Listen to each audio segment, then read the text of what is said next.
success stories, including Dimitra project from 2014 to 2016 within REM, NPL and TIAS, media space, White Rabbit development for CERN, 2012, which rolled out two interplanetary developments for the EU.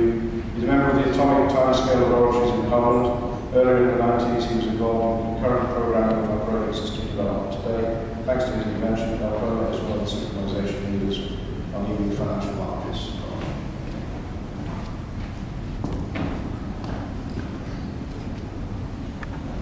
It is my pleasure to be here and be able to talk to you in behalf of the Demeter Consortium and ELPROMA Corporation.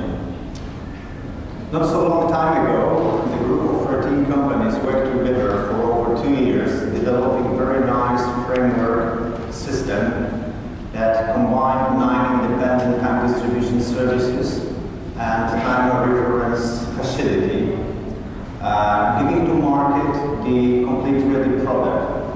And this is something that I'm going to introduce to you and say very shortly about this project. But before that,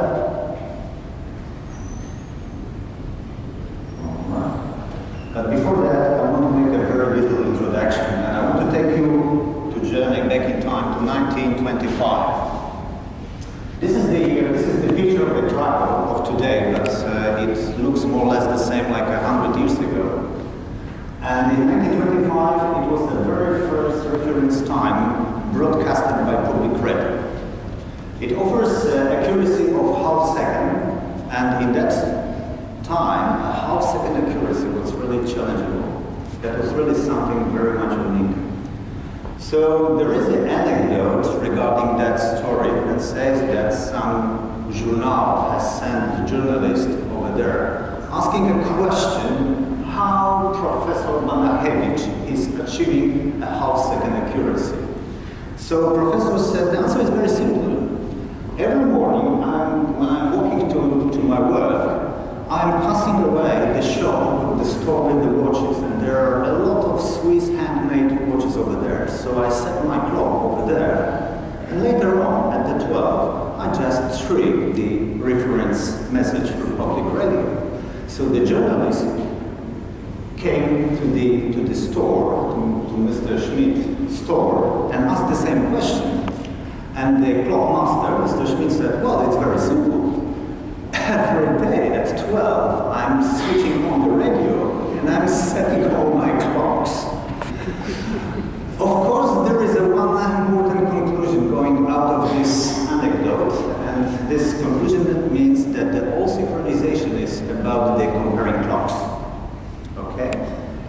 So before going forward, I also want to make a very little remark with the philosophical background.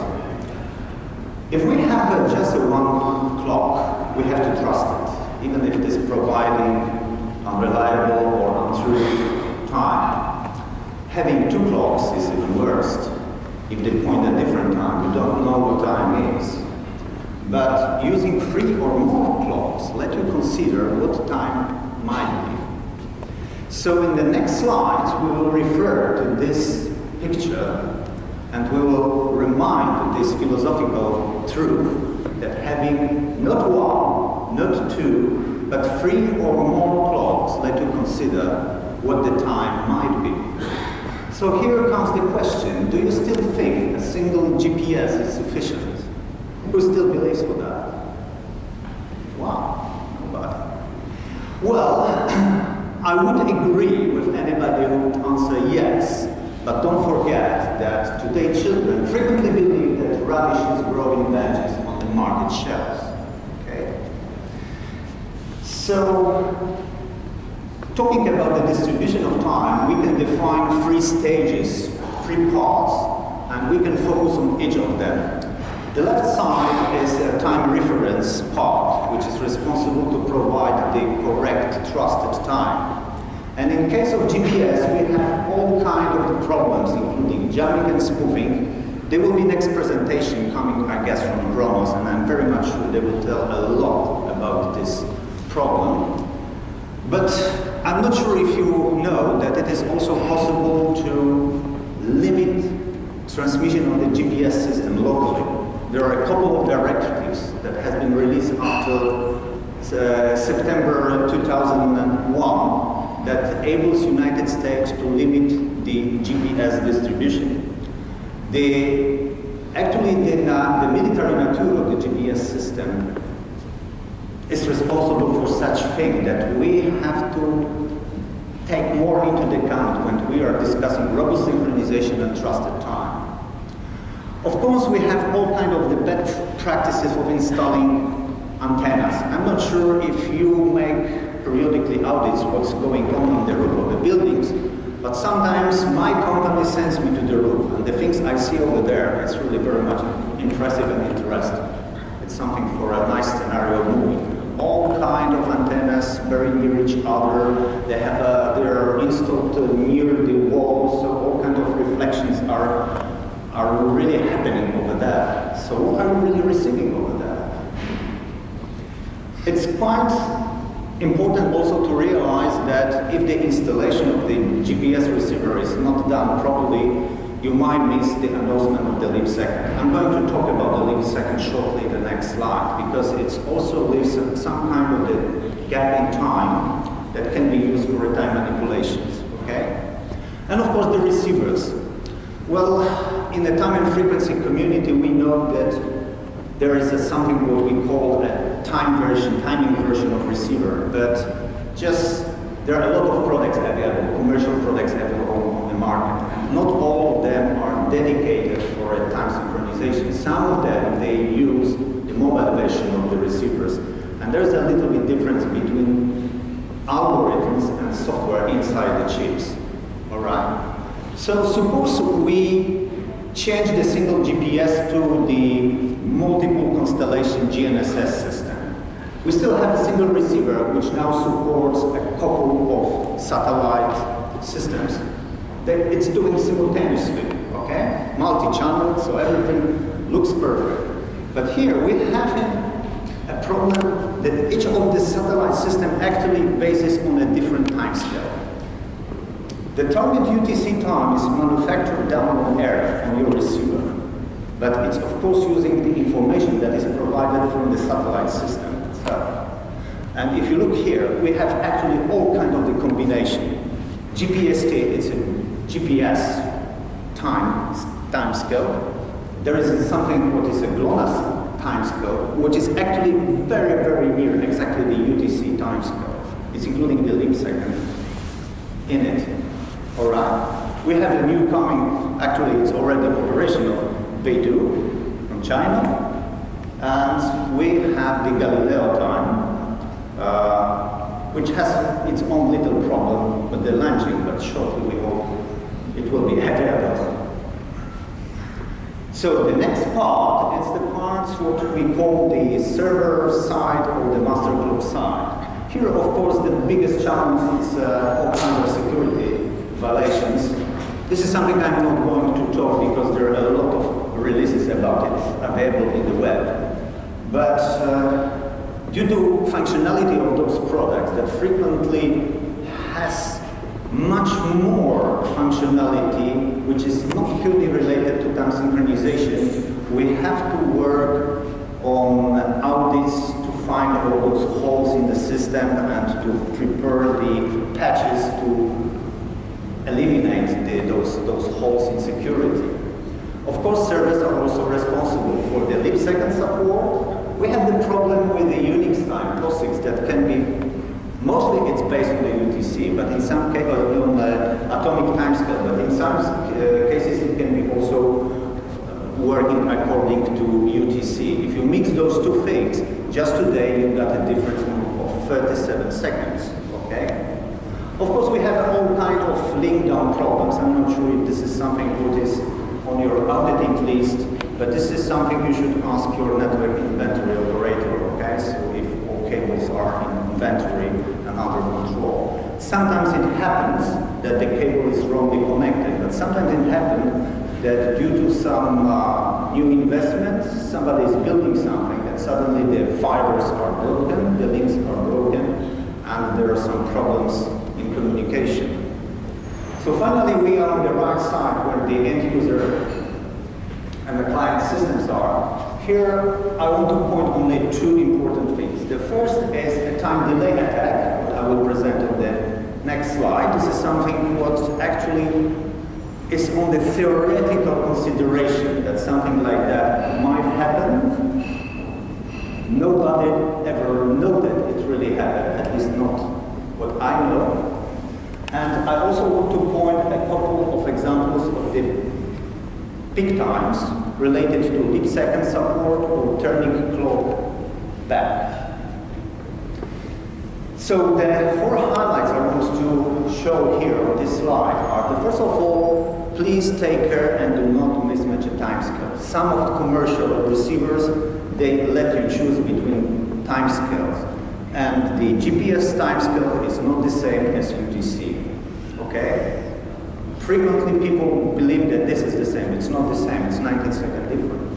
Actually, the UTC scale has its own begins in 1972 as a continuation of UT1. It's all the story starts here at NPL, due to my best knowledge. So we are in the right place to talk about it. But then the GPS begins in the 1980. It was according to UTC, but it's following the atomic time scale. So you have this line over there.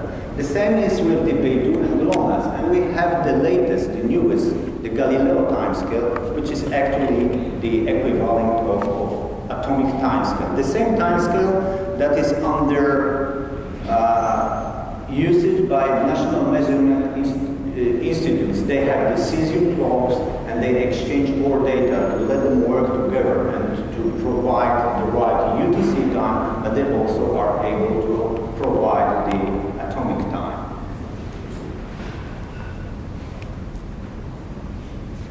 This shows the problem, the GPS problem, noted 1 year ago from the satellite SVN-23.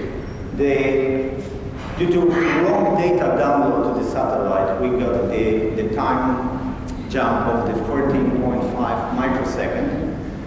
It's not much, somebody can say, but considering MiFID regulation, it is a lot. It's much too much. And actually, those kind of problems has to be taken into account. It could be more, it can be less. What's the problem is if you use a simple commercial receiver, you probably won't know even those things are happening. You will just flew together with this error to the 13.5 microsecond and then going gently back to the correct time, okay? So one more time, this is the very right moment to repeat that not one, not two, but 3 or more clocks let you consider what time is, and it is quite useful to back up yourself in a way of having the local holdover oscillator or having a time from the national measurement institutes like NPL in the UK. This slide shows a couple of gaps we were testing during the METRA. I will explain it based on the leap second, but actually the same problem is regarding any time synchronization that is recalculating from one time scale to another time scale. So everybody actually knows what the leap second is. The last one we have just the New Year Eve. It was exactly celebrating night here in the UK, and we were 1 year after in a Central Europe time. So if you look to the first row of the slide, you see what you could expect on a LCD display with the precision of single seconds. So there is 61st second added at the leap second moment. And that's fine, we just count one more, that's it, no problem. But in the computer system, things look completely different. The first row shows the very old generation of the computers, but if you go to the second and the third, we are on the level of nanoseconds. And each part that is computing something is time-stamped over there with such accuracy. Actually, it can be stamped with even higher accuracy. That means that if we turn back clock, here, 1 second back, a couple of tasks can be replicated in execution. That can provide to all kinds of consequences, beginning from panic kernel or deadlock until just wrong computation. There is no single scenario of consequences that this problem can provide. Of course, there are another ways to proceed a leap second. The clock can be just stopped for the moment, which is quite gentle. If it is not giving any side effects, a stopping clock, that's fine, that's okay. And it can be also involved a slow down technology, so just increasing time interval, you can lose such second in a longer period. Here there is a one problem, because the last method looks most brilliant and most gentle for any computer system. We are missing a standardization for that process. So some systems are beginning to lose this extra second a couple of hours earlier, some just a couple of minutes, even seconds before, like Microsoft Windows. And they also can proceed it after the leap second. Of course, the leap second can be proceeded if we are talking about turning back clock on the beginning of it or on the end, which we try to point here by this gray line over there. So the time delay attack. Oh, 5 minutes. I have to improve a little bit. Okay, this is something what might happen if there is a malware between server, who is Alice, and the client bot. If the specific packet can be cached, selected, and postponed in delivery, you can get a delay. And nor the authentication nor cryptography can prevent this situation. I will now jump a little bit forward, since I only have a couple of minutes. Those are the example of the system we use at the Metro. On the left side, it's a time domain server, which is promoting a new concept of distributing time peer-to-peer from the server, from the master clock to slave, on such way that each interface based on own stack, and if it is controlled by operating system, it has its own operating system. Okay? So we are trying to avoid any possibilities, risk of violating security on that level. Based on such systems, we are able to build the local corporation timescales. This is the example, the real one taken from one of the customers from Europe. It is powered by rubidium clocks and by cesium clocks. So one more time, here in this kind of solution, there is a rule, not one, not two, but 3 or more clocks. Let you consider what time might be.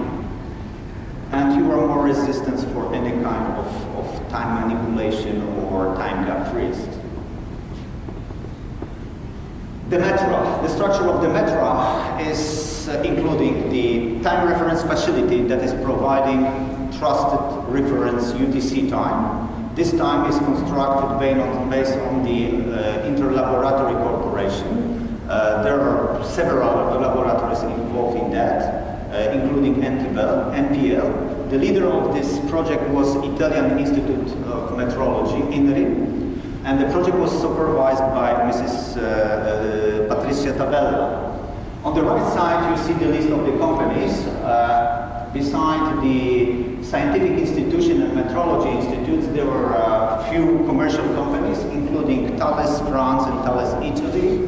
They are both involved in Galileo, building Galileo system and Galileo satellites.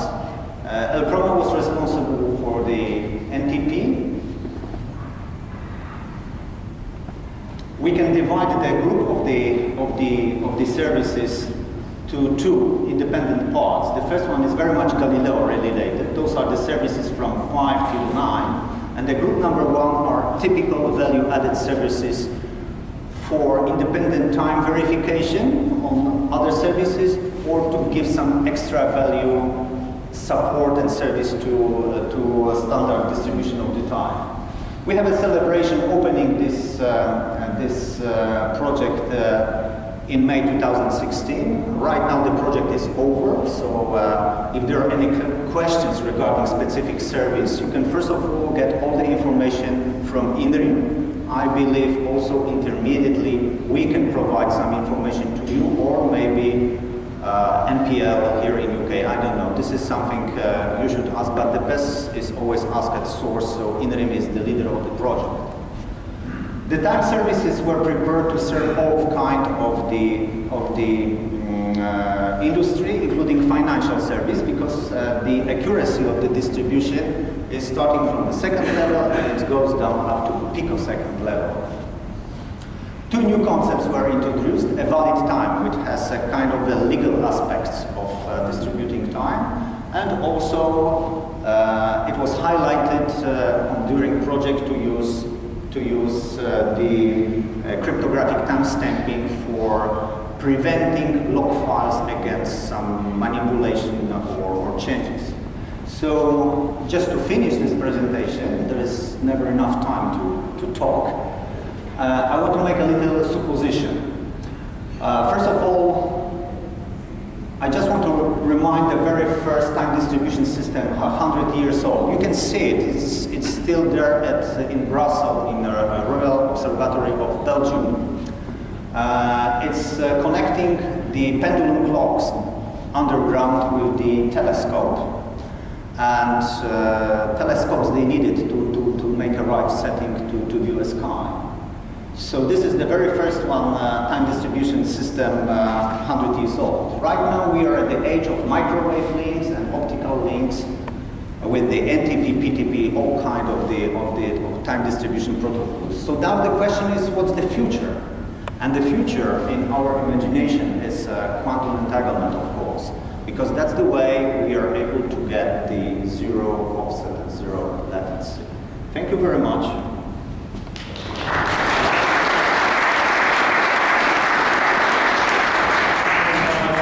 One question.